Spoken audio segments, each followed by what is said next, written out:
Hey everybody, and hello humans. This is Not a Robot's DC Comic Review Show. This week we enter month 2 of the Infinite Frontier, and we will be covering Suicide Squad number 2, The Swamp Thing number 2, Crime Syndicate number 2, The Next Batman Second Son number 1, Green Lantern number 1, and Batman number 107.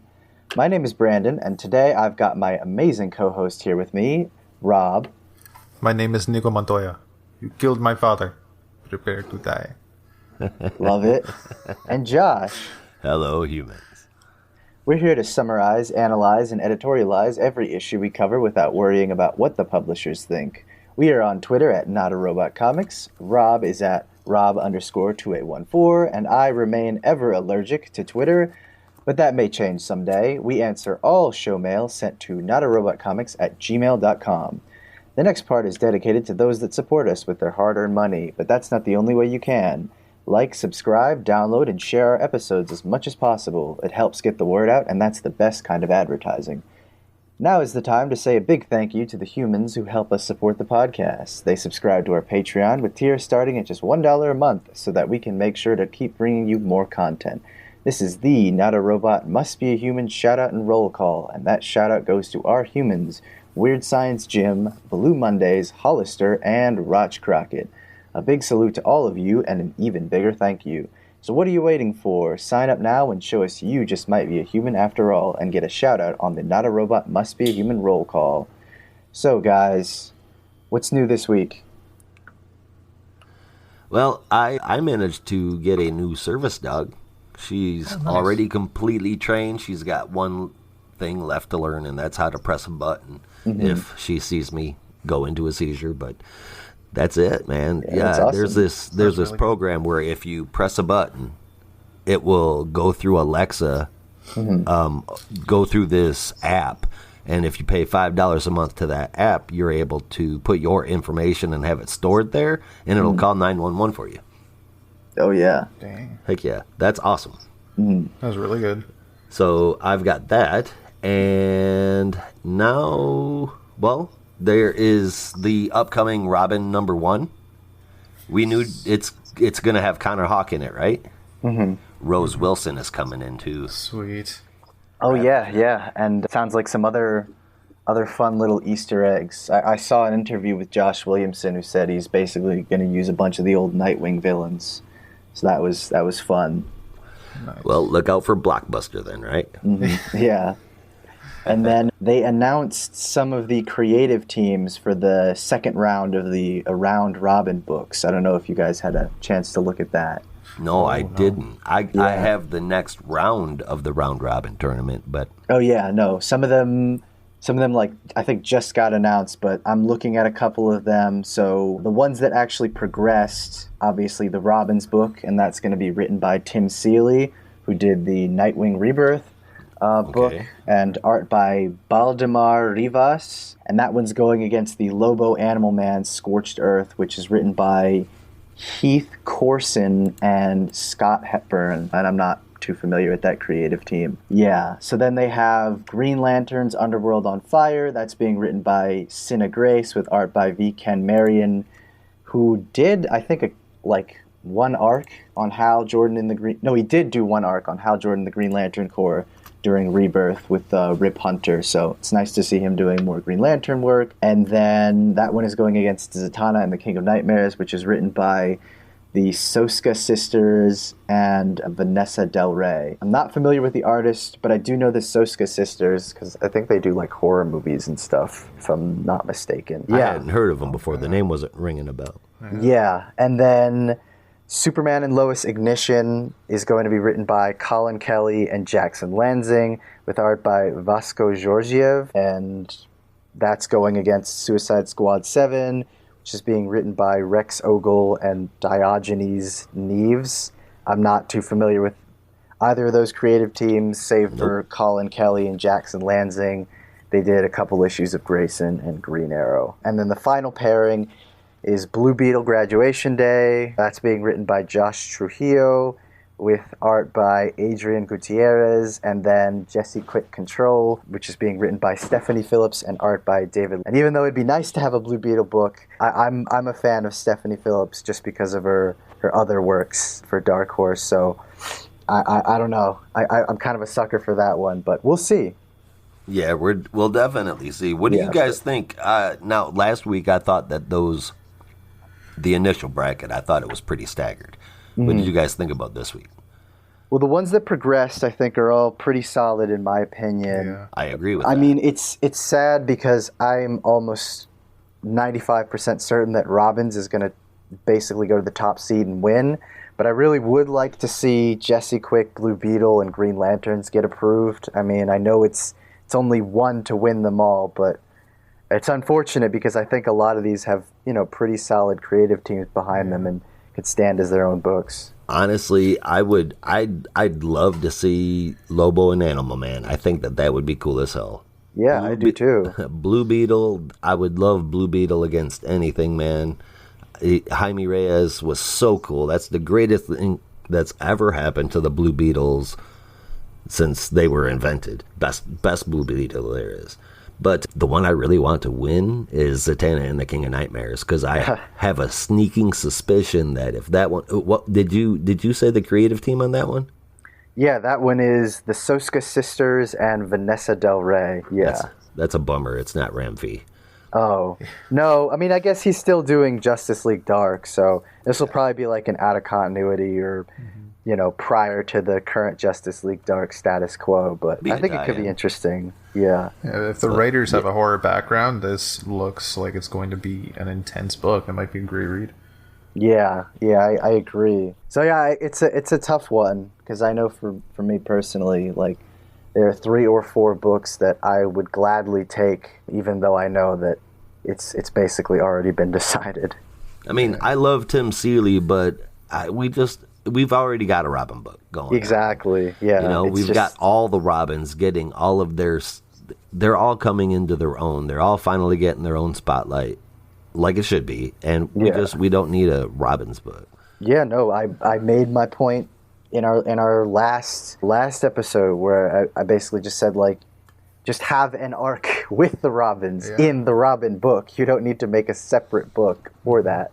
Right. Just take the material that you would have for a new book and put it in the Robin book and just have that run for one story. Because it's going to be a limited series anyway, so, why not just use the book you already have? But I don't know.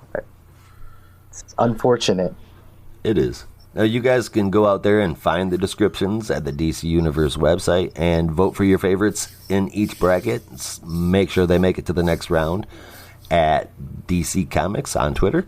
And it is always right at the top of their page, so you don't even have to go looking for it. Mm-hmm. But vote for Zatanna. Yep. All right. It's the first new comic book day of April, and we find ourselves returning to some old favorites. So, to kick it off, let's start off with those wannabe do-gooders of death, the Suicide Squad.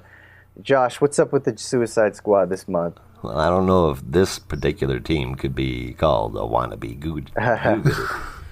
But it was written by Robbie Thompson, who I think is writing this much better than he handled the Teen Titans run, by the way. The art inside and out came from Eduardo Pensica, Julio Fiera, and Marcelo Mialo. Those guys always team up, and it just messed it up again. It ties my tongue in a knot. And Wes Abbott is on the lettering. We start out in the middle of the Arkham Asylum attack that we saw back in the Batman book, and Peacemaker, I always want to call him Peacekeeper, but Peacemaker and the rest of the Suicide Squad are there to break out William Cobb, the Talon. The team is made up of Mind Warp, a telepath, Nocturna, a vampire, Culebra, who seems to be a little like Juggernaut from Marvel's X-Men. There's Exit, a teleporter, who Cool name. And finally, Superboy Connor Kent, all while the building is filling up with Joker gas. Leaving a John Doe body behind, they get Cobb out of the asylum, with Exit, of course. In the ruckus, Mind Warp's gas mask gets cracked, and he's Jokerized, and so is Exit, because he didn't have a mask on, though he's already opened up a portal so that they're able to get out of there. Connor Kent wants to save everybody, and that's not Waller's plan, so she zaps him with something. It's all green with lightning, so I automatically assume it's kryptonite related. Peacemaker and Superboy start to argue on the other side of that portal, and since Superboy is still under the influence of whatever Waller did to him, Peacemaker knocks him out one punch. After that, he goes to Waller and says no one will stand in the way of his peace, not even her. In the last panels, Waller says that what they're missing is speed, and a picture of that new Flash is on the screen, which I'm cool that they're coming into it. That's awesome. I love that fact. I'd love to see more of that Flash. Yeah, I didn't even realize that. This is bad, but I kind of forgot that they'd even introduced a new Flash in Teen Titans Academy. There are just so many new characters. I kind of forgot about that one. Well, I mean, it was just like when you start out reading Tom Taylor's Suicide Squad book. Yeah. There's so many new characters that it's really difficult to keep track of everything, you know. But art was great, man. It always is from that team. And Robbie Thompson, like I said, he did this a whole lot better than his Teen Titans run, which I gave him a lot of crap for, by the way. I gave this one a 7.5. I liked it. It was a fun run. Nice. Rob, what did you think? Yeah, I agree. The art was fantastic. I loved it. It was a fun read. I hope that every issue we get more disposable villains, because the creativity behind some of these is fantastic. Though the design for Exit, before I read the blurb on him, honestly, at first I thought it was Vibe for some reason. Just had that look to him. Yeah, I hope they do explore, though. I love that they're going into the future state characters, but I do hope we get to see how Waller acquired Connor, like how she had him locked up in a prison, because it just kind of happened. Yeah. It kind of sounds like she talked him into it. And chained him up, too? That was my question. Where it's like, how did that happen? Well, like I imagine he got baited there, and she pulled a fast one. That sounds like Amanda Waller. Yeah, that does. Yeah, well, yeah, it's been a fun ride so far. I can't wait to see more. I gave this a 7 out of 10 myself. Yeah, no, I had a really fun time with it as well, and I like the kind of focus on Peacemaker in the beginning portion. I'm not overly familiar with the Suicide Squad's history, so I didn't realize that he had, I guess, been a part of the team during an earlier iteration, but that was an interesting thing to learn. Like, I know that there was the team in the 80s or something, but yeah, I wasn't too familiar with that. So I like that focus, and then there's kind of the tension between him and Connor, so it'll be interesting to see them build on that. But I had a good time, so I gave this one a 7.5 out of 10. Awesome. Yep. What do we got up next? Yep. Next, we'll be taking a brief detour through the mystical side of the DCU with The Swamp Thing #2. This issue was brought to us by the ever-talented Ram V, with gorgeous artwork from Mike Perkins and Mike Spicer, and letters from Aditya Bidikar. For a brief moment, Levi Kamei is connected to everything in existence, to the larger interconnected web of life, before being thrown up back into Central Park in New York. When Levi returns to his friend Jennifer's apartment, she is naturally curious as to his whereabouts and activities. In an Arizona bar, we briefly catch up with the sheriff, who laments that he will be unable to escape from the horror of the Pale Wanderer, and that his so-called desert quiet is all but gone. After some more reflection on his powers, Levi finds himself in the Arizona desert once more, facing the Pale Wanderer. After trading verses on whether Levi has found his true purpose, Levi accepts that he is a man connected to this strange phenomenon and is ready to move forward, beyond the Pale Wanderer. Levi, now connected with the Green, creates an incredible Indian banyan tree out of the Pale Wanderer. He finds a newfound acceptance in the Green and reconnects with Jennifer during the following morning. In the desert, the media takes interest to the tree's sudden appearance, as do a few other surprise guests, including a certain Dark Knight, which we will soon unpack in the upcoming issues. This issue did an excellent job exploring the human connection that the Green has with Levi and addresses in his conversations with the Pale Wanderer. I remain fascinated by the secret history between Levi and his family and the event that transpired prior to the first issue. I do wonder what really happened in the wetlands of Kaziranga and how Levi made his connection to the green. Mike Perkins, paired with the moody colors of Mike Spicer, highlight the particularly horrifying aspects of Levi's connection with the dream, with the green, and the grace of his acceptance. The creative team for this new Swamp Thing series have built upon the excellence of the first issue and have driven forward the horror, mystery, and drama of the series without fail. I give this issue an 8.75 out of 10, definitely a 9.75 out of 10 on a bright and sunny day, which it happens to be for me right now, so that's pretty good. Right. Rob, what did you think? Yeah, the art, again, amazing. Is it Mike Perkins that did this? Yeah. Mike Perkins knocking out of the park every issue so far. So many great panels. I hope this book goes a long way, but this one's a limited series, isn't it? Yeah, it's only 10 issues. God, Right, I hope, it's 12, I hope they right? recount that and just make it an ongoing, because I want more of this team on this book. For sure. Yeah. The story is really intriguing. Ram V writing is killing it, just as good as Mike Perkins. I just want more. I don't want to put this book down. I know. I'm telling you, Ram V is like easily one of my favorite creatives now. Oh, yeah.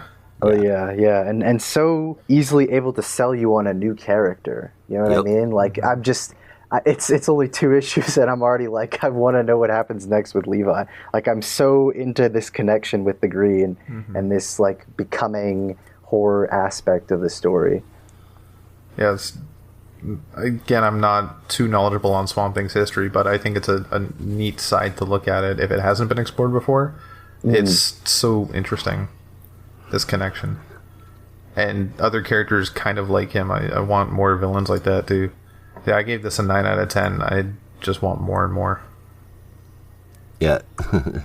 Speaking awesome. of interesting and Ram V, if you guys haven't read it yet and you get the chance, check out Blue and Green. It's kind of a slow build story, but it's awesome, man.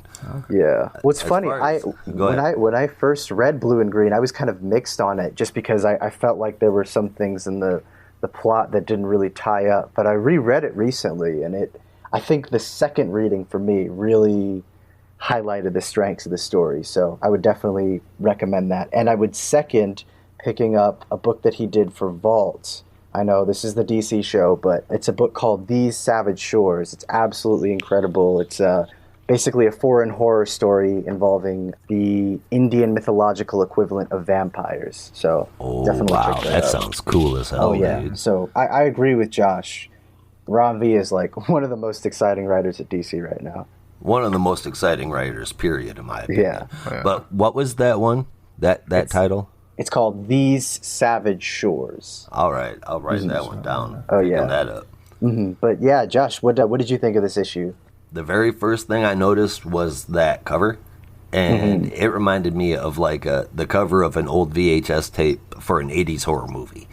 And I loved it, dude. It was so cool. And while we're on the subject of art on the inside, I loved it as well, man. That was beautiful. It's, as far as story, it's like this perfectly mixed story about responsibility, love, and surviving trauma. And it's actually done in a way that I think that if somebody was going through those kind of things, it could actually help them through it. I mean, from the way that the story is being set up anyway. Ram V writing Swamp Thing continues to be some of my favorite works coming out of DC, and that's over the past few years at least. This one gets a very easy 9 out of 10. Awesome. All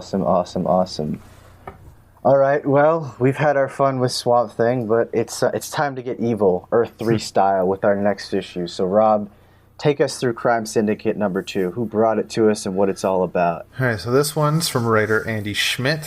Pencils by Kieran McCown. Inks from Dexter Vines. The colors are from Steve Oliff, and letters by Rob Lee. So, kind of picking up where we left off last issue, Owlman has gone off to fight some Starros, and he's determined not to lose, as it looks like he's on his way to Metropolis. They begin to overtake him, But before we see any more of that, we cut to the White House in Arnold, D.C., where Superman, President Queen, and his Secret Service staff are also getting their licks in with some Starros. Ultraman arrives with a Starro attached to his chest, demanding someone comes with him. Everybody thinks he's talking about President Queen, but Ultraman actually wants Superwoman. Starro needs her. Superwoman gets excited by this choice and goes for the attack first, tackling Ultraman through the Arnold Monument and into space, where they collide with the International Space Station. I don't know if it has an evil name in that universe, killing the astronauts inside. Over in Gotham City, Owlman has survived his encounter and taken a Starro for examination. Connecting the dots on the invasion points, he realizes the Starros are only going after metahumans. They haven't attacked Gotham City because he dealt with the metahumans there years earlier. Starro has also been avoiding Coast City. Owlman suspects Emerald Knight over there knows something and reveals he has a lantern from a previous Emerald Knight. Superwoman and Ultraman land back in Arnold, D.C., where Johnny Quick arrives with the Starro attached to him as well, kicking Superwoman in the face. Now facing both Quick and Ultraman, Superwoman boasts the Amazons have fought Starro before and won. Just then, the Starros begin to scream due to Emerald Knight's arrival, slicing a giant sword construct into the Mother Starro. The voice inside Knight's ring is silenced, and a new voice is talking to him, asking him to shut up while he downloads what he needs from the ring. Also to get ready for the incoming, as Knight turns around to see Crime Syndicate reserves heading straight for him. The rest of the Syndicate are free from Starro, while Ultraman sees more incoming. Knight joins them as the voice tells him he's found a weakness, and Owlman appears, being the one that hacked the ring, and he has a plan. So this is a fun ride. I don't know about you guys, I'm loving this. It's 6 issues, and I'm okay with that, but it's... Right. I've just been fascinated by the Crime Syndicate in the past. The art's interesting, it's fun for what it is. I'm loving the story, and alternate universe versions of some of these characters, Oliver Queen being president, all those reserves, is a fun twist. And I don't think we've ever seen a more evil Starro before. These monster-looking Starros, some of them like mini kaijus. Yeah, right. Or is Starro evil in this universe, or is he good? Well, I never Starro's know. always kind of been evil, except at that very end of, oh god, I completely am blanking on the crossover, where he at the very end kind of sacrifices himself. But there's been Jarro, that's Batman's kid. Oh yeah. Well, I'm just wondering, since this is Earth 3 and everything's kind of opposite, so would Starro be a hero in this realm? Oh, this, I would say, like, with this Starro, it's more monster-like, where the other Starro is more like the psychic starfish. She's very intelligent and just wants control, where this one looks like it just wants to destroy. There you go. Yeah. Okay, yeah. That makes sense. Well, I mean, this issue was certainly better than the last one, that's for sure. Yeah. Yeah, I think it was an improvement. Yeah. The art looks nice, it's colorful, it's pretty easy to look at. It's not my favorite style, but it's not bad. Yeah. The story is definitely easier to follow. And Rob's right. I mean, this book could actually end up being fun. I've never been a fan of a Crime Syndicate book before, and I'm not sold yet, but I do see the potential. So this one got a 7 out of 10 for me. Yeah, I'm in the same boat where, eventually the novelty of it's your favorite heroes, but they're evil is going to wear off eventually. So it's interesting to see them at least trying to have some fun and trying to be a bit inventive in how these warped versions of our favorite heroes are kind of going about business. So like Rob said, I liked seeing President Queen. I really like this version of Ultraman for some reason. I don't know, he just kind of works for me. And that's one thing that didn't work for me was the way he was talking. It drives me crazy. It's like Clark Kent, but a total dick. Yeah, no. This Ultraman I think kind of worked for me for some reason, but yeah, I think the art is fine. I think it's weaker when they do close-ups on the faces because they tend to look a little bit smushed, like someone's trying to learn how to draw a face, but they haven't quite got it yet. So I feel like it was for me a little somebody kind of trying to imitate Howard Porter. Yeah, maybe a little bit. I was thinking more like Rags Morales, There you go. who did That too. Identity Crisis. Like you're trying to get the sketchy quality, but also trying to do a face, and it's not really quite working. But in any case, I had fun with the issue, or at least the story. So I gave this one a 7 out of 10. Well, same place here. Yep.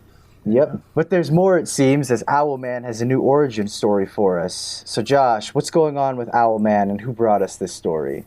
Okay, so I'm not a fan of the Crime Syndicate, but being such a Batman stan, I gotta place my art for Owlman. This one's written by Andy Schmidt, and it's got art from Brian Hitch and Alex Sinclair, which has always been a great team.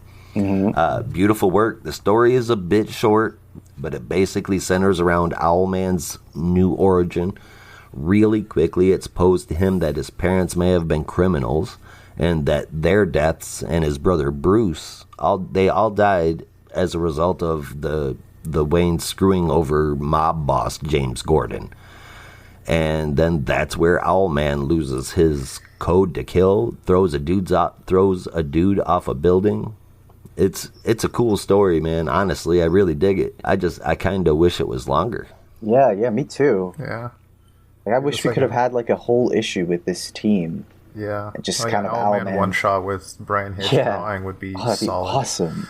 6 issues. That would be cool. Actually, Yeah. I'd settle for 3. But Yeah, or even just a longer backup, because this was Yeah. like Right? 3 pages. It went so fast. this one I gave a 7.5. The whole issue 7 1/4. But pretty cool, man. Yeah, Rob, what did you think? Yeah, it was an interesting little story. I'm loving these backups in the issue. Just seeing kind of some of the new versions of these characters. Not all of them are new origins at least. And again, like I said before, I love the opposite versions of these characters. Mob boss James Gordon just sounds insane. Right. That's another thing. If they ever decide to do an Owlman one shot with this team, give us mob boss James Gordon. And have him talk like an old mob boss. Yes. Yes, like James Gordon, but like sound like Carmine Falcone or something. Yeah, all around, this backup story definitely brought the issue up a bit for me. So for the whole book, I gave a 7.5. Yeah, no, I was in the same boat. I really loved the backup. Wish it could have been longer. I loved the panel of. This sounds sadistic, but I love the panel where he's just holding the guy upside down because it just looks so cool. I mean, I love the redesign that they gave for Owlman's costume. I think I kind of prefer it to the one that they had during the New 52. This one looks a little more streamlined. It does. I don't know if you guys remember this dude from way back in the day. I think it was Image Comics, but his name was Shadowhawk. Yes. Yeah. He kind of looked like a heavy metal version of Batman, and I feel like this one got a lot of inspiration from that. And I can it see looks that. cool as hell, man. I like it. Yeah. So no, I prefer this costume, and I like the story short as it was, and it definitely brought the issue up a little bit for me. So I ended up giving the backup story an 8 out of 10, which averaged out the entire issue to a 7.5. So it's a nice issue. Definitely pick it up. For sure. Yep. All right, we'll be back to cover the rest of the issues right after this commercial break. And we are back. Hope that wasn't too horrible. Thanks for sticking with us. Next, we'll be taking a look at the illustrious Fox family of Gotham City as they juggle with the return of Tim Fox, the next Batman of the future. This issue, while originally presented in digital installments, was brought to us by writer John Ridley, artist Tony Akins, and travel foreman, with inks from Mark Morales, colors from Rex Locus, and letters from Darren Bennett. In the jungles of Vietnam, Tim Fox stalks the wealthy home of millionaire Tyler Arcadine, looking for answers as to his current activities. After breaking into his home and alerting security after attempting to download some files, Tim is forced to flee the home and return to his crappy hotel, where he should find who else but Grifter, current bodyguard to Lucius Fox, who informs him that it's time to come home. At a Gotham City airport, Tim returns to Gotham with the loving embrace of his mother, sister Tiff, and other sister Tamra. Only he's not Tim anymore, he's Jace, and he insists that's who he shall be from now on. At City Hall, Mayor Nakano offers famed detective Renee Montoya an offer that is hard to refuse, and she informs him she'll consider it. After breaking up a racist shooting at a local supermarket, Batwing, aka Luke Fox, deals with the new status quo for police in Gotham, while Grifter fills Lucius in about Jace's activities, or at least those he is aware of, in Vietnam. Lucius, knowing that the deposition over his newfound Wayne fortune is coming up, fears that Tim's sanity could play a role, but Grifter reassures him that only he can fix Jace if he's broken. Tim attempts to get reacquainted at home, but is given the cold shoulder from his brother Luke and feels distance from his other sister Tamra, despite her wanting to get closer to her estranged brother. Tim feels like he has nothing left in Gotham City and contemplates that. In the aftermath of the Joker's attack on Arkham Asylum, Batwing attempts to gain information from one of his old henchmen, to no avail.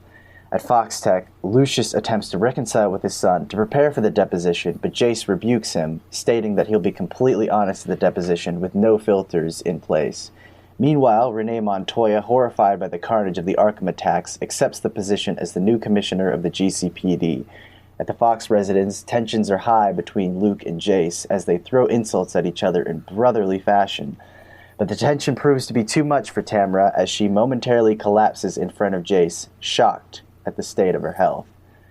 I've been following this digital series from the start, and I am fascinated by this exploration of the Fox family, particularly with the reintroduction of long-forgotten character Timothy Jace Fox.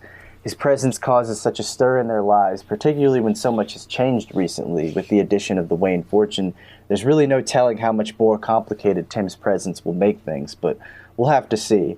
The art team, particularly the work done by Travel Foreman, is very excellent, with clean line work to capture the emotive expressions of each character and bombastic action when necessary. So I particularly enjoyed this issue. I felt that the art did a great job in highlighting the drama and action of this gritty family story, and I gave this an 8.25 out of 10 and a 9.25 out of 10 on a bright sunny day. Rob, what did you think about The Next Batman Second Son, number 1? Yeah, I'm loving this. I did start to follow it on digital when it first showed up, but I kind of fell behind on it. Catching up with this, it's a fun ride. It's interesting to see this side of the Fox family and even seeing more of the Fox family, seeing them all together. And bringing Tim Fox back, Jace Fox now, is wonderful. And to see this dynamic that we saw hints of during Future State and to see more of it now is interesting. It's exciting. And to see, knowing what happens, to see where it goes and how those pieces start to come together. John Ridley knows this character. Oh, yeah. It feels like. Yeah, and a fully formed character that fits in nicely with the family. Exactly. Yeah, it's a good book. I'm loving this. I gave this a 7.5 simply because it was digital first. Not that should put it down, but it's... Digital first doesn't always have the same feel as like a proper physical book. So for that, it just got a 7.5 out of me, but it's a fun book. It's a great read. Oh, yeah. Yeah. Josh, what did you think? I am in the same boat as Rob. I had to drop it half a point just because it is a digital reprint, because I get really aggravated with them using us as a focus group to find out what they're going to put in our hands. But when it comes to The Next Batman, like, not only did I enjoy the character and how he was written in the Future State story, but I love the beginning of it. I know it's just a reprint, but it's so good. I really hope that we get to see more Jace, like, really soon after this run and written by Ridley. I think that enough people are into this that they should just put it in a book. I'm fairly certain that I never want anybody but Ridley writing this book either. Right? Yeah, I don't think it would work. The art I thought was really good, so keep the whole team together. But it is a little bit thick, a little bit blocky, but I think it fits the action and the story really well. It just works. Man, I gave this one an 8 out of 10. It was pretty good. Yeah, it's interesting to see Travel Foreman do, a kind of like family book almost, which is what this essentially was. Because I usually think of it like Travel Foreman is someone that I knew from Animal Man, during the New 52, and that was like a very horror-centric book. So this is like so good, though. Oh yeah, it was so good. But yeah, it's an interesting fit to see him here, but a pleasing treat nonetheless. So yeah, I really enjoyed it. But our next issue finds us way outside of Gotham City and deep in space with the Green Lantern Corps in the first issue of the new Green Lantern series. Will this writer have what it takes to live up to Grant Morrison? Let's find out. Rob, take us through this first issue and who brought it to us. I don't know how I feel how you said that yet, because I don't know if you're going to like what I have to say.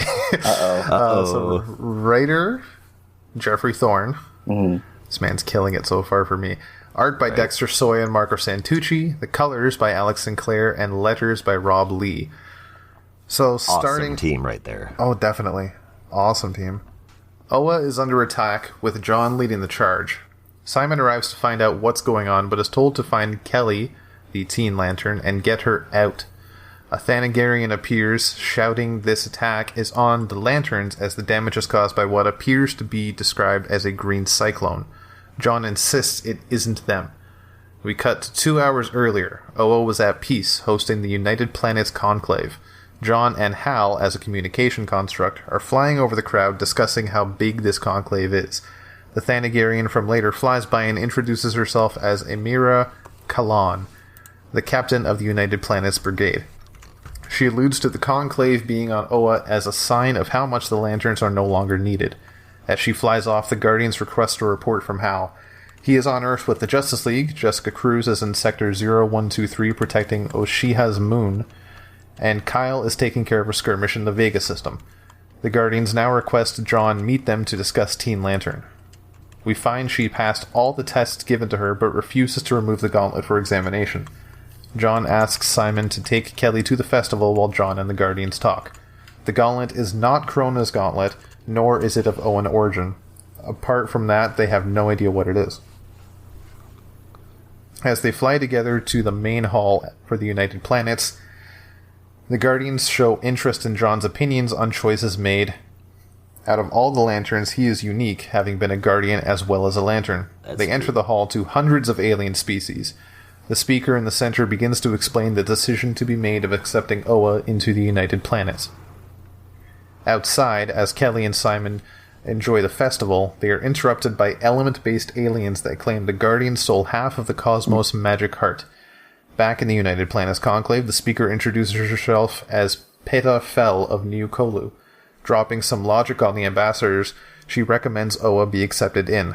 The vote begins, but John is called by Simon about a situation happening outside. The elementals are from a planet called Xerox, a sorcerer's world, and they are performing a spell to summon Atmatentrim. We find out the magic heart they claim the Guardian stole is the Star Heart. Glowing yellow tentacles shoot out from the ground all over the city. John and company rush to action, and now we are back to where the story began. Inside the Conclave, Sinestro is with a band of yellow lanterns representing New Korugar. Not surprisingly, they vote not to accept Oa. Back outside, John is met by a mysterious man that claims to have studied the Book of Oa. He describes Atmatentrim as a source of peace, and that it's built as a riddle as much as a weapon. John then has a plan. He calls all Green Lanterns to get Red Lanterns off planets and meet over to Power Down. They do so while chanting the oath. Atmatentrim starts to shrink and becomes a little ball. Back inside the Conclave, the vote is in and Oa has been accepted. A representative from Xerox is unhappy with this decision and fires a fire arrow at a Guardian, striking him and killing him instantly. Oh. Okay, so if Josh is Batman stan, and if Brandon's a Nightwing stan, I am definitely a Green Lantern stan. This is what I've been waiting for. Grant Morrison's Green Lantern, as interesting as it looked, just it didn't excite me. It's not what I was looking for, and this got me so excited. The class, down to the logo, the classic logo, I love that. There's so much going on, this exercised issue. Even just highlighting the 6 Earth Lanterns for a brief period, even though they weren't all in the book, was just kind of like a squeal moment for me. I think bringing Oa into the United Planets is a brilliant idea as well. Just having that idea, and the United Planets was part of Bendis' run on Superman, wasn't it? Well, I mean, if I'm not mistaken. It's been around for a long time in the future with the Legion of Superheroes. But to bring it more modern day, I think that was Bendis, yeah. The cool part about the whole Oa joining the United Planets part was them admitting that they're not the present gods that they made themselves out to be. Yeah, it was a nice touch.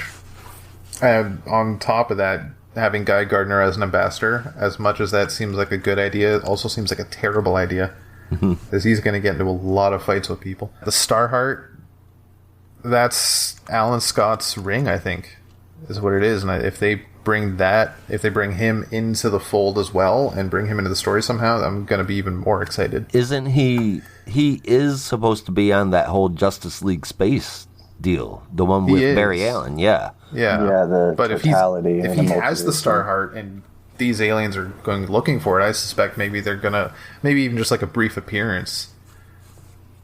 I don't know. Alan Scott's always been, for me at least, more of a mystical hero, not really a Green Lantern cosmic hero. And I'm not always the biggest fan of like trying to connect him to the core, because it doesn't really work.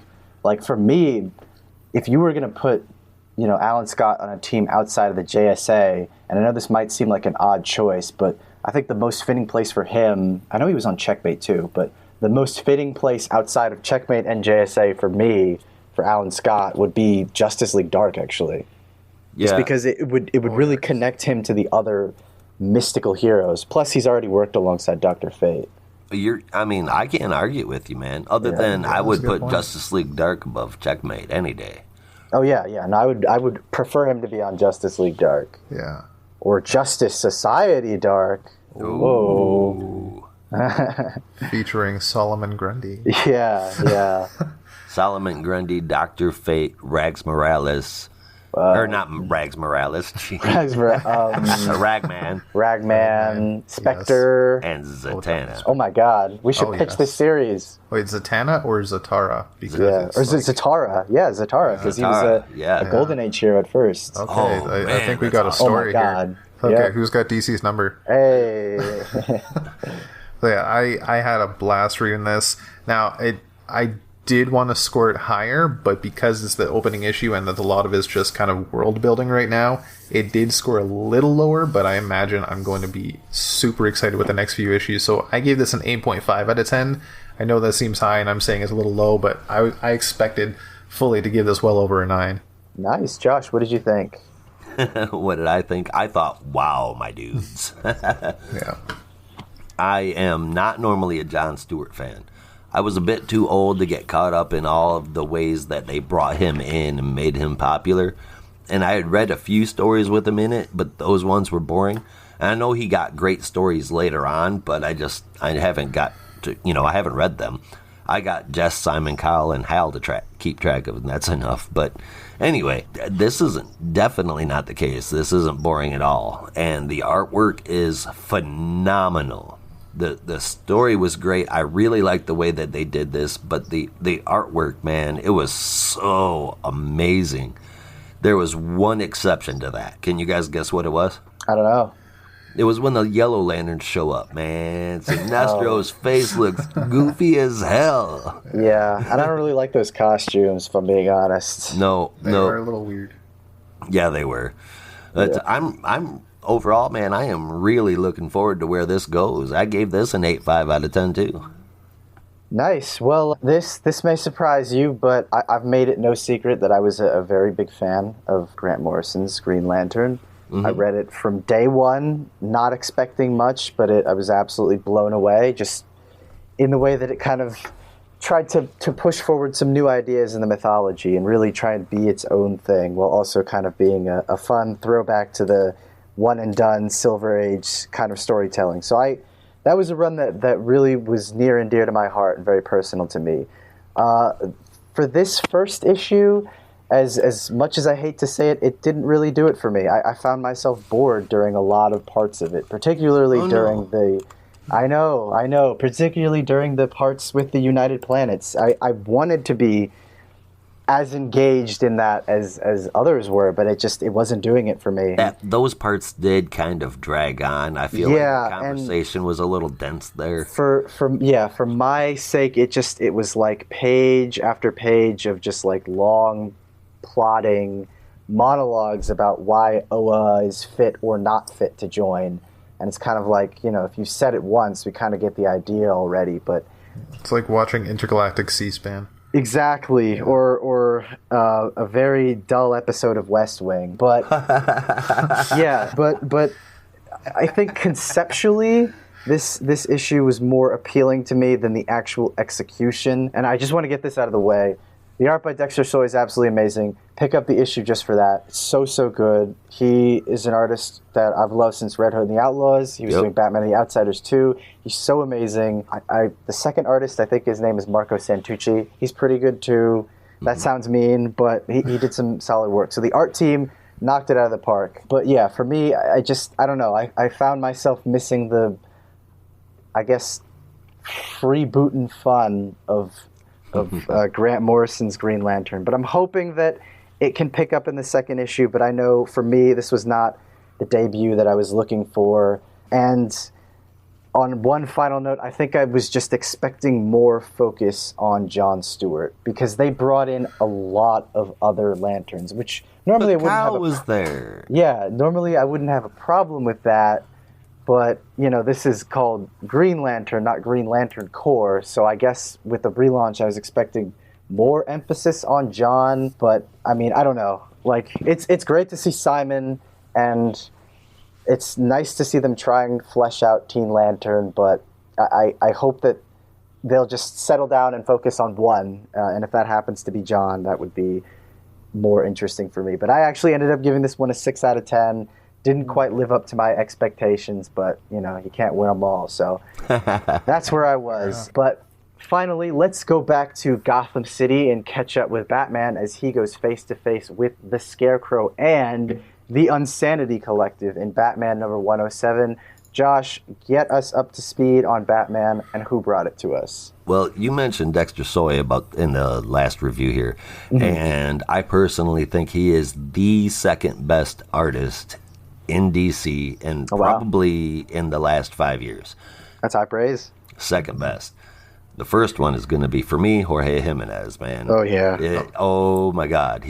Everything he does is gorgeous. The cover was done by Tomu Mori, and it was written, of course, by James Tiny Onion Tinian IV. And the wonderful lettering, literally made for Batman stories, is brought to us by Clayton Cowles. And I've said it before, and I will say it again, and probably multiple times. He's got the best last name to be a part of the Batman books, does he not? No, yeah. And he's a wizard with those letters, man. Yes, I mean, the stuff with Scarecrow was it was great. Sick, dude. It was cool. But anyway, let's get back to the book. The Scarecrow still has Bruce Wayne, and Batman is doing everything he can to fight back against his influence. He's not very successful, and this is while all of Gotham is aware that Scarecrow is on the loose, and that's because he left a message inside of Nakano's home. That's where we saw the Scarecrow at the end of the last issue. You guys pointed out that he was actually in the room. You were right. So the time frame given puts us at exactly 1 month past the attack on Arkham, and the leader of the Unsanity Collective is saying that it is nothing but a front put up by the government. Meanwhile, Batman was trying to investigate the normal toxin-free Scarecrow that Crane placed at Nakano's house. That was the message. Montoya, the new police commissioner, shows up with the GCPD and orders Batman to leave or he'll be arrested. With a flashbang grenade, Batman leaves, which I probably would have chosen that too.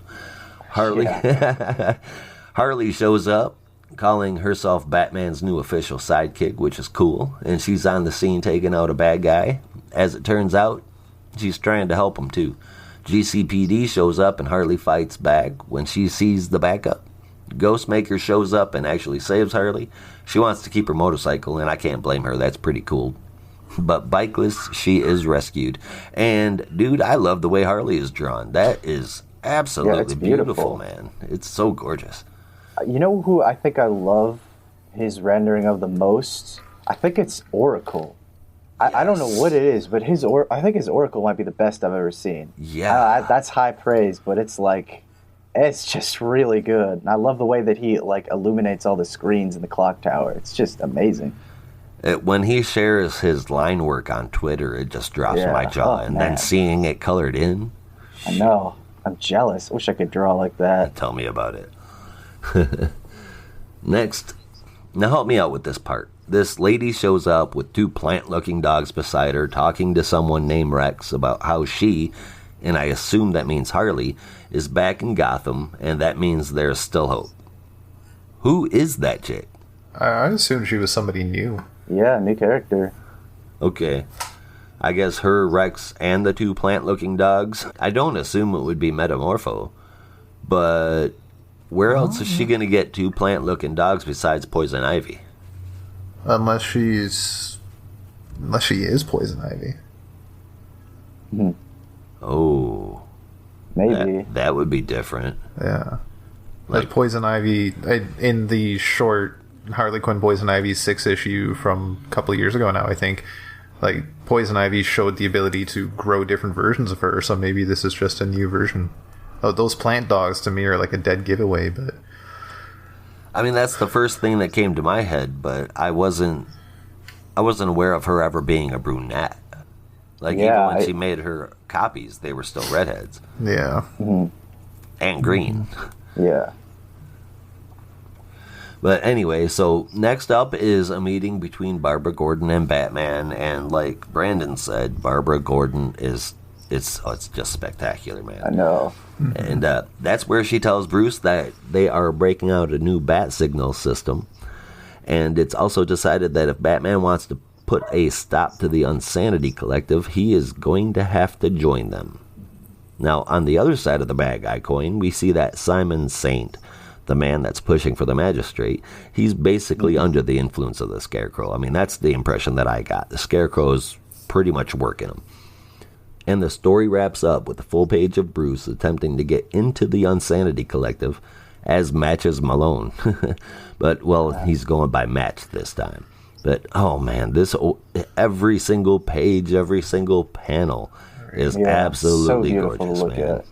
Jorge has a story upcoming in Batman Black and White. I'm so excited to see him do a story in black and white because it's going to look like absolutely incredible. Like what you said, when he posts his stuff uncolored, it's amazing. So I want to see a full story like that, and we'll get to see it soon. That's going to be awesome, man. Yeah. I can't stop looking at the pages. I mean, Batman looks awesome, Harley looks awesome, Scarecrow looks awesome, everything looks awesome. And then the story, the story is great too, man. It's sweet. I am fully invested in this thing. I gave it a 9 out of 10. Awesome. Rob, what did you think? Yeah, I cannot give enough praise for Jimenez's art. There's not much more to say after everything we've said so far. I'm looking at that last page with Match right now, and I just can't look away. The colors and the shading.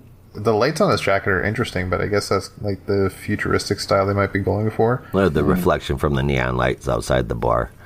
Yeah, it's amazing. I had such a fun time just staring at it. I know, right?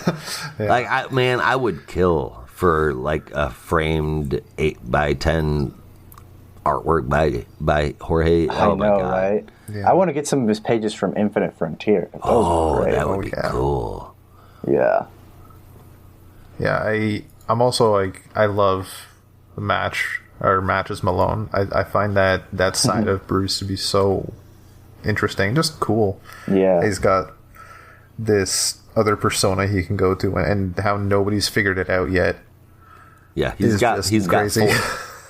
He's got Batman, Bruce Wayne. He's got Batman, Bruce Wayne, Matches Malone, and then what's it called? The Batman of Zaranar or whatever. Oh yes, that's right. Yeah. That one was just weird, but yeah, right. Also, when I got to the end of the issue, I realized, I was just thinking about it, there's the character development with the whole Bat fam over the past few years. If you think like 5 years ago where they were and where they are now is completely different. And I think that's one of the most fascinating things about this, is that you can have the writing in this is fantastic, but you could have any writer pick up and just make something new out of it, and it's like a completely different book from what it was 5 years ago. Uh-huh. Like the Scott Snyder era is practically forgotten about compared to what we're getting now. Yeah, but they still have their importance in a way. Oh, for You sure. kind of look on them and remember. Like I still remember the time of like the Court of Owls. Like that was an interesting and fun time, It right? really was. You didn't know what was coming next. Yeah, and even like the early parts of Rebirth with the Bat Family, where you had the Gotham Knights and Detective Comics, and Nightwing was like taking down the Parliament of Owls, and everyone kind of had their own thing, and Damian was with the Teen Titans or was just starting out, and all that stuff. So it's interesting to look on different eras and think about them. I miss Batman Inc. I know nobody liked that, but I do it. too. Yeah. Yeah, it's just an interesting structure to have, but It really was, but it explained, it allowed everything to be explained. It basically gave Bruce Wayne a tax credit for supplying Batman with his stuff. Where Morrison went with all of that, including Damian dying, the reaction that Batman had was, oh my God. I mean, that was some of the best comic writing, dude. When he was in the basement, that laboratory, and he was tearing apart Frankenstein, trying to find a way to bring his kid back to life. Yeah. Or what about he like turned himself into a bat and charged on top? There are a lot of great moments from that second Batman Incorporated run. But you just brought like a bad memory back for me with that series, though, because I was collecting each issue, and when DC released the press release that Robin was going to die, my LCS ran out of those issues, that issue, so fast, and to this day, that's the only one I can't find. Oh, damn. Yeah, no, that must be a hard one. I will keep my eye out. Everybody out there, keep their eye out too. Drop us a message or let us find that issue. Yeah. Yes, just for yeah. Gonna say I had a really fun time with this issue, and I could just I'm with Josh. I could look at Jorge Jimenez's art forever and ever. I would never get tired because his Batman is so excellent, and it's just like, it's so funny when he was first like announced that he was going to draw this book. I was kind of wary about it, because I always saw him as more of like a Justice League guy, because he was doing Justice League at the time with Scott Snyder. And I was like, I don't know if he's going to have, like the grittiness that you need for Gotham City. And then like the first pages came in and I was like, yeah, that's a bunch of bullshit. He's absolutely ready for this book, and he did not disappoint. So yeah, no, I absolutely love the art, and there's so many just great panels in here. But yeah, I had a lot of fun with the story. I think I'm more interested to see what's going on with Scarecrow than with the Unsanity Collective right now. So it feels like we might take a little while to get there, but I'm hoping that they can kind of find a way to make them intertwine, because it feels like they're very separate right now, even if they're trying to make a connection. But yeah, I ended up giving this one I think I ended up scoring this one just a little bit lower, because I felt like it was a little bit dense with the plot and wasn't moving things as fastly as I might have liked. But yeah, I ended up giving this one a 7.75 out of 10, but I would feel very comfortable giving this one an 8.5 out of 10 on a sunny day. And it just so happens that it is where I am. So just take that as an 8. Take that as an 8.5, if you will. So yeah. It has been gray and cloudy and raining all day where I am. No. It's been sunny for like the past couple days, and I'm just waiting for it to end, because I know it's only a matter of time. So I'm just trying to enjoy it while I can. Right. We've been talking a lot about art this episode, and man, just throwing this out there, I would love to see some kind of, it would be beautiful and crazy to look at the exact same time, but if we could get some kind of collaboration between Jorge Zermanico with Jordi Belair doing those colors, oh my God, I want to see it so bad. Yeah, that should be the team for Infinite Frontier for the miniseries. I'd read the crap out of that. Right. I mean, I'm planning to, but I'd love to see him do like some more big cosmic stuff after Justice League. Yeah, absolutely, man. And apparently Jorge is like a crazy fast artist. So in all honesty, I feel like he could knock out, maybe if him and Zermanico were, doing the art on issues like kind of half and half, like with Mitch Gerrits and Doc Shaner on Strange Adventures. Right. He could probably knock those pages out pretty fast and still be able to do Batman. So I don't know. I'd be down for that. I would totally be down for that, even if I have to wait until he's off of Batman. Yeah. But while Bruce goes undercover, let's take a moment and see what Ghostmaker is up to, or at least what he was up to prior to his time in Gotham City. Not exactly sure how the timeline works here, but let's take a look. So, over in the South China Sea, Ghostmaker, post-coitus, plans his assault on a mysterious island with his AI Icon. Meanwhile, on Devil Skull Island, a new cabal of villains led by the crime master Madame Midas debate on how to handle the Ghostmaker. And I'm just going to take a minute. I didn't write this down, but I just want to list off the names of each of the people in the cabal, because they're so crazy. But they are the Instigator, who is a giant lizard, Razor Lion, who's kind of like a mummy ninja, Kid Kawaii, who I'm guessing is like a young assassin but is dressed in like Japanese schoolgirl clothing and has like what looks like a COVID mask, but it's just a mask. And then Brainstorm, who is like this goth guy dressed in a red scarf. And so this is the cabal under Madame Midas on Devil Skull Island. I just wanted to point that out so you can get a full, colorful picture of what this cabal actually is. And I would hate myself if I didn't mention it. And they're all super weird, too. Yeah.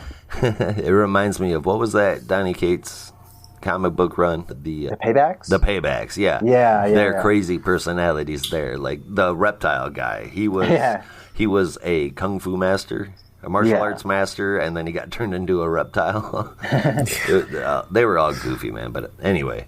Yeah, but anyway, Madame Midas reveals to the group that she leaked the location of the island to Ghostmaker and that she invited the Cabal to deal with him right then and right now. Ghostmaker then lands on Devil Skull Island, a mile off from the fortress. He is suddenly ambushed by, what you may ask, robotic tigers, and that's the end of our short story. So this one was pretty cool. I know for me, I really dug the art. It kind of had like this manga feel to it. I don't know if you guys picked up on that, but it definitely worked with some of the action towards the end. And it was just really kind of cool to see this, I guess, side story for Ghostmaker. And it works because it's only like 8 pages, so it's not a full issue, which I think is enough for me with Ghostmaker. Yeah. But I had a fun time with it, so I ended up giving this one a 7.75 out of 10 as well. So my full issue score just averages out to 7.75. But Josh, what did you think? I say the same thing, man. This works. It took me a second for my eyes to adjust to the style of lettering used for Icon. Which, all right, let me just say this. Icon? I mean, really? I don't know about you guys, but I have been waiting for a long time for a promised renewal of Milestone Comics, and you take one of the biggest names from Milestone, probably second only to Static. Yeah. You put it in the biggest DC comic book. That's kind of a dick move, man. Yeah, well, I know they're doing the whole like Milestone relaunch in June, but yeah, that was a weird name to have. It was. I mean, if it's an oversight, it's a dumb one. I'm just saying. But anyway, past that, I can't really tell when the story occurs, before or after teaming up with Batman. I'm assuming before, but that doesn't really matter, though. The story is interesting, and it paints the motivation behind Ghostmaker's vigilante activities and how much of a slut he is. He wants to shut down criminals as violently as possible and take all of their money and throw in the occasional threesome. All right, I'm in. What can I say? Yeah. The art is too good and the story is too intriguing to give it anything less than an 8.5, and that gives the whole issue 8.75 for sure. Nice. Rob, how did you feel? Again, the art was fun. The story was fantastic so far for me.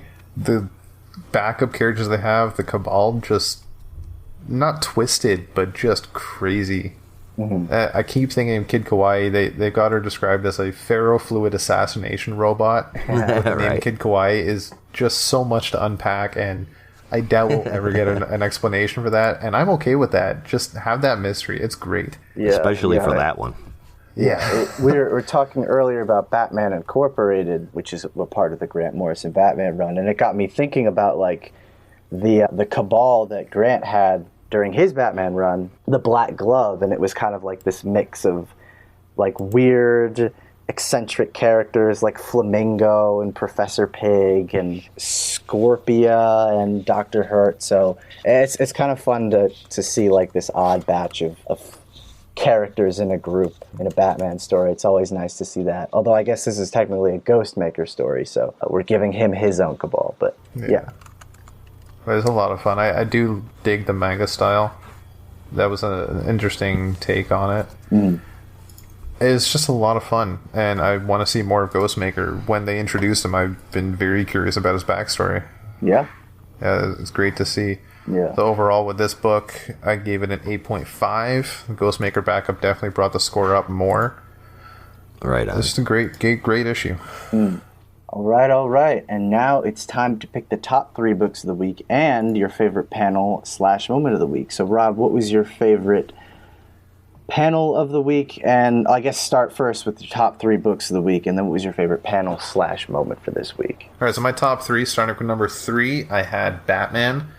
Like I just said, it's a great read, fun issue. The backup was fun. It just makes me want more. Number 2 was Green Lantern. Like I said, I'm a Green Lantern stan. It may not have been everything I was looking for, but it's definitely on the right track of what I'm looking for. And number 1, I had to give to Swamp Thing. Again, just fantastic for Ram V and Perkins. Just keep this team together for a long time. Oh, yeah. Right. On anything. Swamp Thing, anything else. They're fantastic. Zatanna. Justice League Dark. Anything dark, anything mystical. Anything horror-based. Yes. Anything.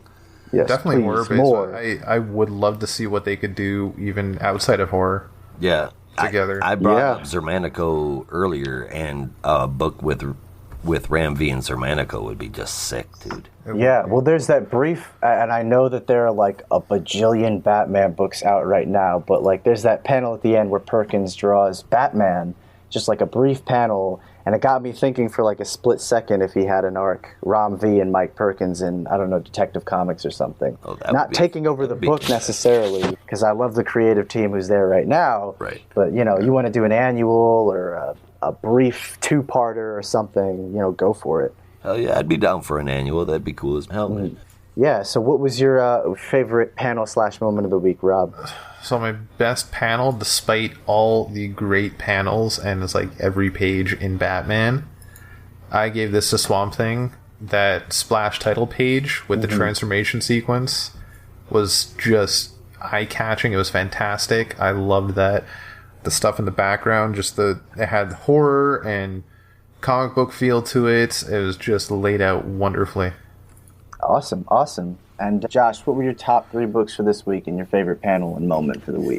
Man, my top 3, Green Lantern was cool, man. I enjoyed it. I know you weren't a fan of it, but that was fun. Coming in at second place is going to be Batman. I enjoyed both of those stories, but Swamp Thing took it, man. Like Rob said, it was just fantastic.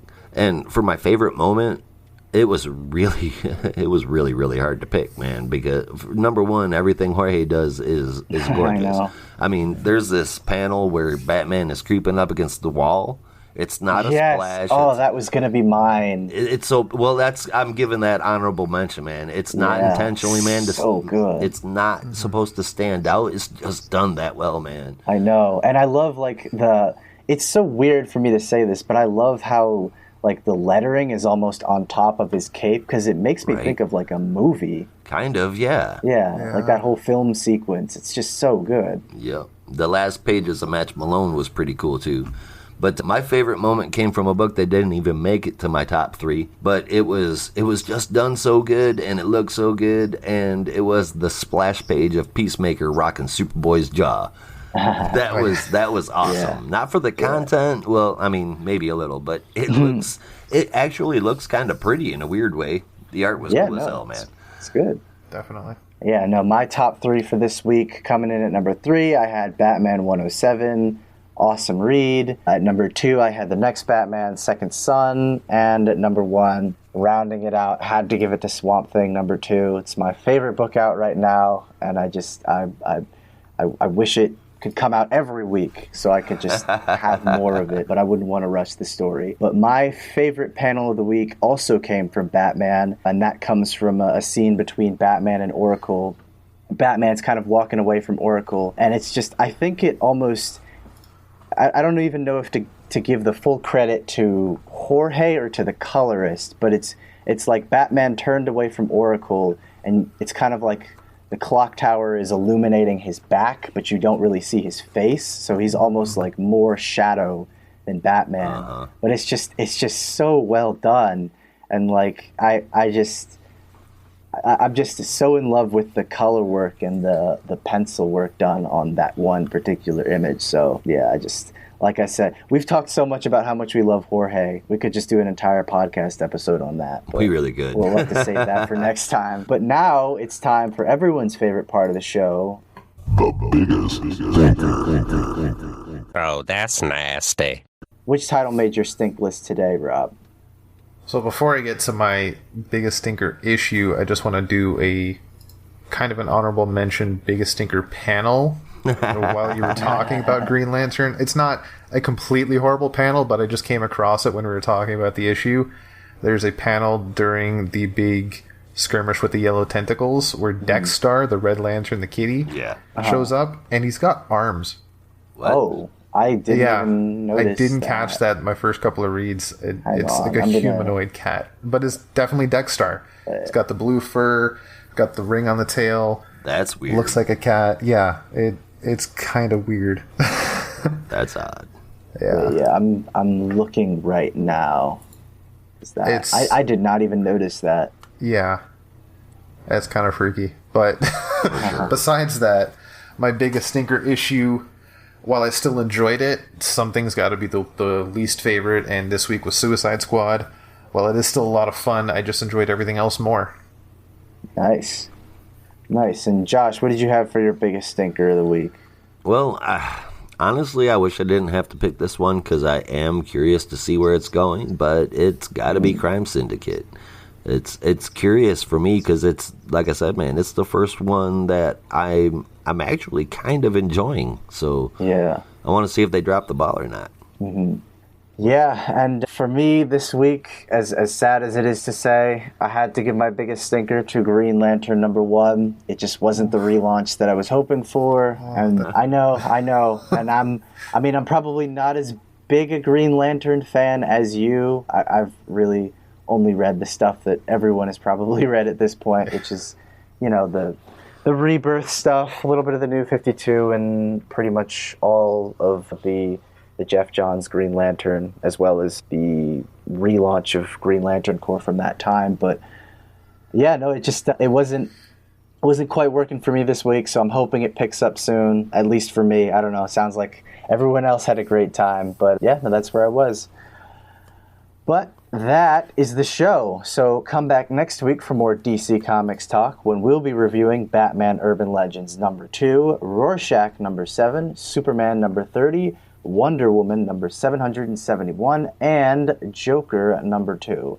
Oh, and Batman the Detective, because we can't ignore Tom Taylor's Batman. Oh, right? definitely not. Oh yeah, I almost missed that. Thank you for letting me know. Yeah, Batman the Detective. Don't want to miss that. Tom Taylor and Andy Kubert, and it's like a future story too. So I'm hoping it's great. Me too.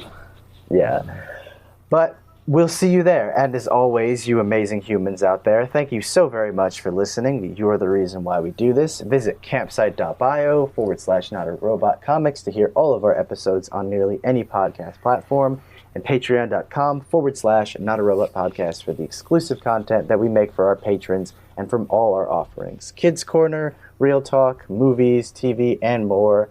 Again, starting at just $1 a month. Visit notarobotpodcast.com, and that will take you to everywhere you need to go for everything Not a Robot. With that, there's only one way that we say goodbye around here. Until next time, be good to each other. And don't be a robot.